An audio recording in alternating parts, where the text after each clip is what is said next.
Story 1. The silent kid, you know. That one kid at school who never talks. The kind of person everyone knows by name, but no one really knows at all. At my high school in rural Indiana, that kid's name was Ethan Marlowe. He wasn't bullied in the cartoonish, movie-type way.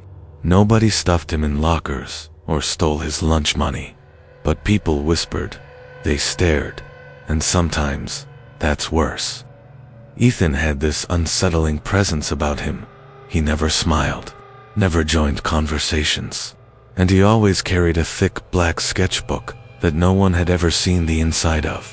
I had one class with him, sophomore year computer graphics. Back then, the lab still had those chunky monitors that hummed loud enough to fill the silence.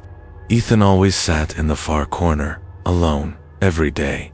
And every day, he drew in that sketchbook instead of working on assignments.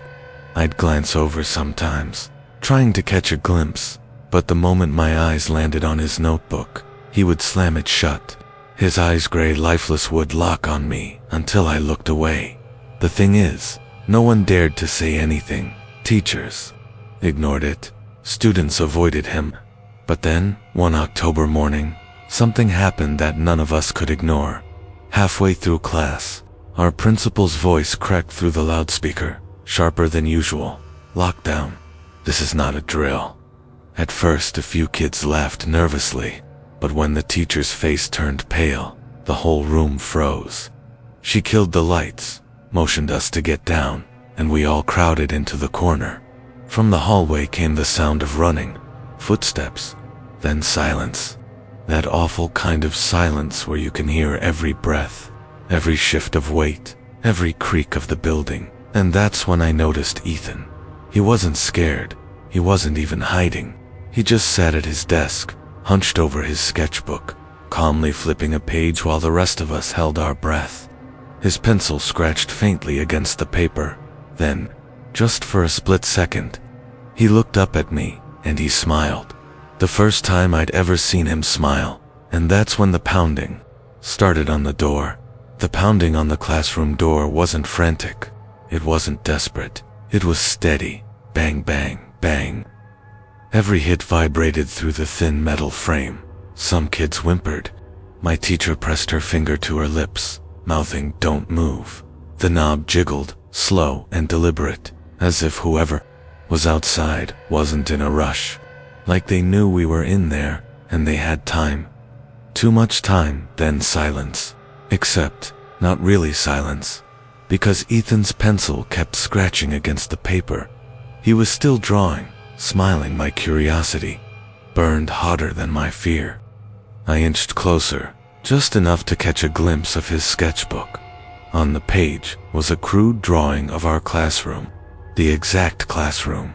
The same rows of desks, the bulky computers, even the flickering ceiling light above us. But there was something else in the drawing. The door had been kicked open, and sprawled across the floor were lifeless bodies, ours, and standing in the doorway of his sketch was a tall figure in black dot. Just then, the little rectangular window on the classroom door went dark. A shadow blocked the light, a head tilted, peering in. I swear I saw the outline of a mask, something smooth, white, featureless. The shadow lingered for a long moment, then moved away, but not Ethan. He didn't even look up. He just added detail to the face in his drawing. A blank mask, the same one I thought I'd seen at the window. After what felt like hours but was probably only minutes, the pounding stopped. The hallway fell quiet, too quiet. That's when Ethan tore the page from his sketchbook. He folded it slowly, deliberately, and slid it across the desk until it was in front of me. My hands shook as I opened it. The sketch wasn't finished. He had drawn me, specifically my face, terrified, crouched in the corner, and above my head, written in messy block letters, were 3 words: "You're next." Tonight, the PA system crackled. All clear. The lockdown is over. Resume normal activities. The lights flicked back on. Everyone sighed in relief. But I couldn't breathe. I couldn't move, because Ethan was staring at me, unblinking. waiting for me to react to his note. I shoved it back at him, muttering, "What the hell is wrong with you?" He just closed the sketchbook, slid it into his backpack, and whispered, the only words I ever heard him say, "See you later." That afternoon, I tried to shake it off. Maybe it was just a sick joke. But walking to my car, I noticed something. Ethan was standing across the parking lot, half hidden behind the bike racks. He wasn't moving, he wasn't leaving, he was just watching me. His gray eyes followed me as I unlocked my car. When I drove off, he didn't flinch. That night, I couldn't sleep. Every creak of the house made me jump. Every shadow outside my window felt like him. Around 2 a.m., I woke up to the faint sound of tapping. At first, I thought it was tree branches in the wind, but when I sat up, my stomach dropped. At my second-floor bedroom window, Ethan, he was standing there, on the roof outside, pale face lit by the moonlight, and in his hand the sketchbook. He tapped the cover against the glass and mouthed something I couldn't hear. Then he opened it to a fresh page and held it up for me to see. It was me, sleeping in my bed, drawn in disturbing detail. I scrambled for my phone and dialed 911. But when I looked back, the window was empty, just the curtains swaying from where he'd brushed it. The cops came, searched the yard, the roof, everything. They found nothing. My parents thought I was dreaming, but I wasn single quotes, because on the windowsill, pressed flat under the glass, was a torn-out page, another drawing. This time, it was my house. Every window, every door, and a big red X scrawled across my bedroom. The next day at school, Ethan wasn't there. His desk was empty. Teachers said nothing. Students whispered. Some claimed his parents had pulled him out. Others said the police had taken him. I never saw him again, but sometimes late at night, I'll wake up certain that someone's outside my window.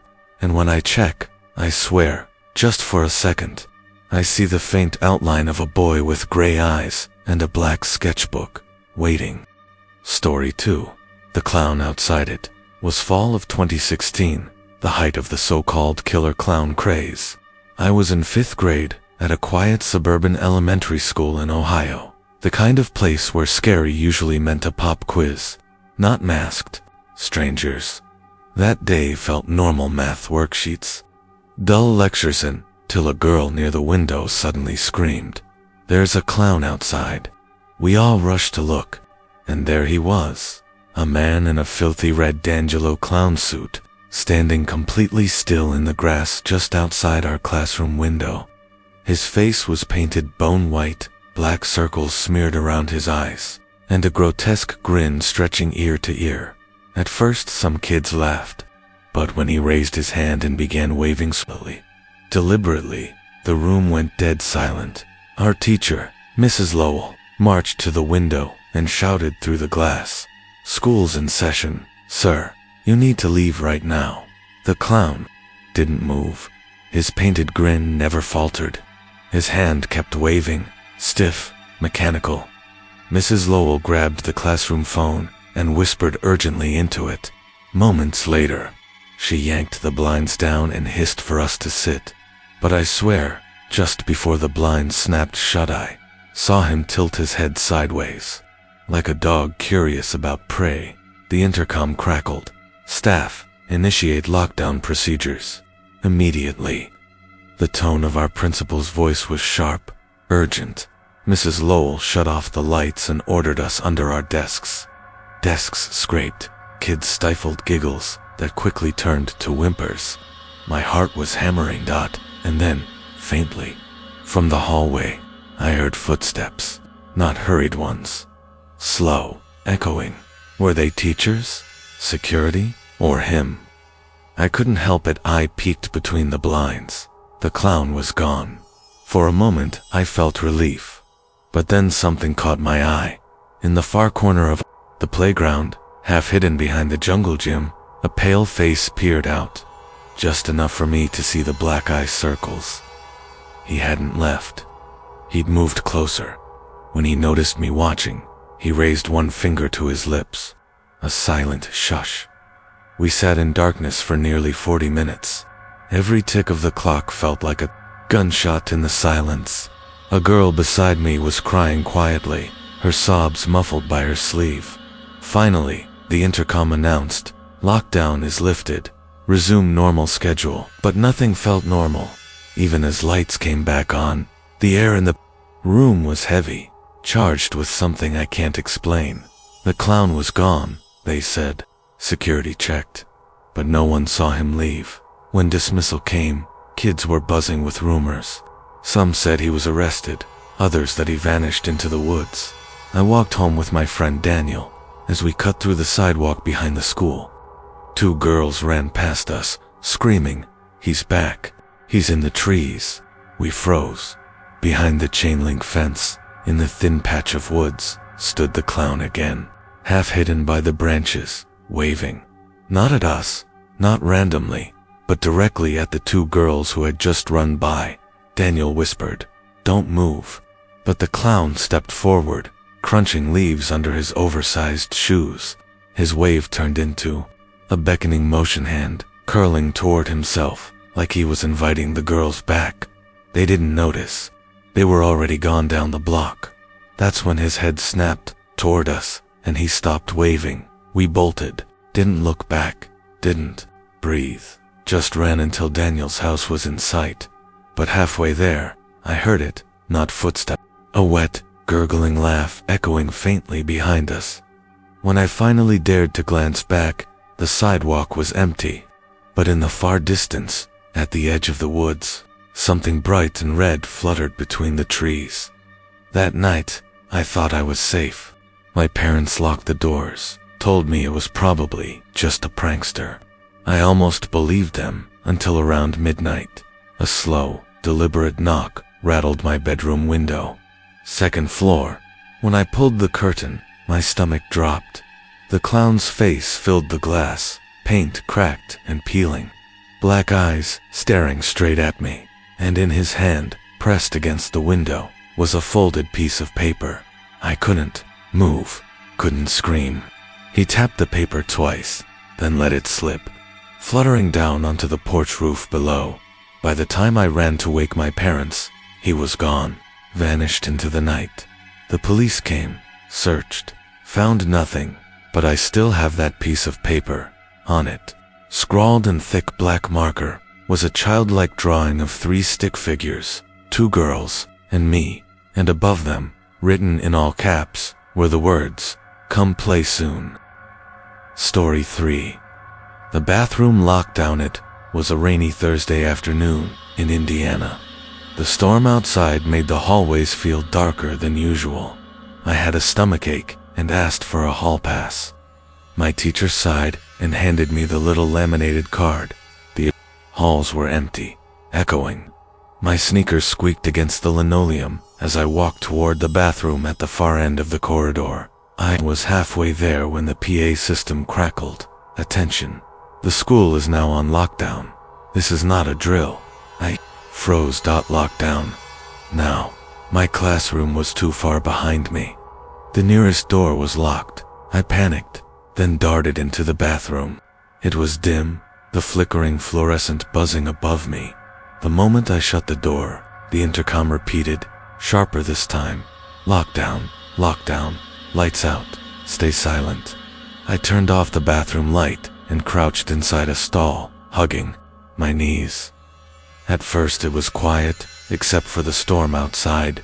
Then, faintly, I heard it. Footsteps in the hall, slow, measured. They stopped right outside the bathroom. The handle rattled.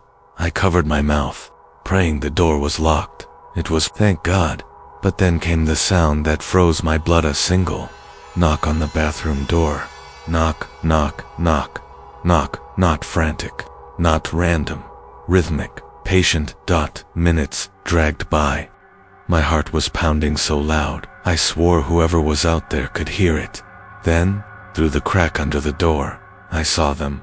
Shoes, black boots, standing motionless.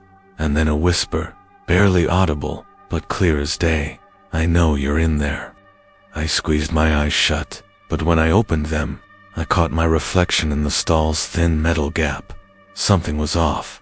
The bathroom mirror across from the stall should have shown the row of sinks and the door, but it didn't single quotes T on the mirror. The bathroom door was wide open, and someone tall, thin, faceless, stood in the doorway, swaying slowly side to side. Desperate, I pulled out my phone, trying to text my teacher. But as soon as I opened my messages, I saw something impossible. A new text, from an unknown number. It was a picture of me, crouched inside that very stall. Taken from above, I dropped the phone, biting back a scream. My hands were shaking, uncontrollably. That's when I heard Itra's beat breathing. Not from outside the bathroom, from inside. It was coming from the next stall, slow, wet inhales, long, rattling exhales. I crouched lower, covering my ears, and then a voice, right beside me, whispered, "Don't look." Of course I looked. I peered, under the divider, and what I saw, bare feet, filthy, covered in mud, toes twitching. But the stall door next to mine was wide open, empty. I blinked in. The feet were gone. Suddenly, the intercom crackled again.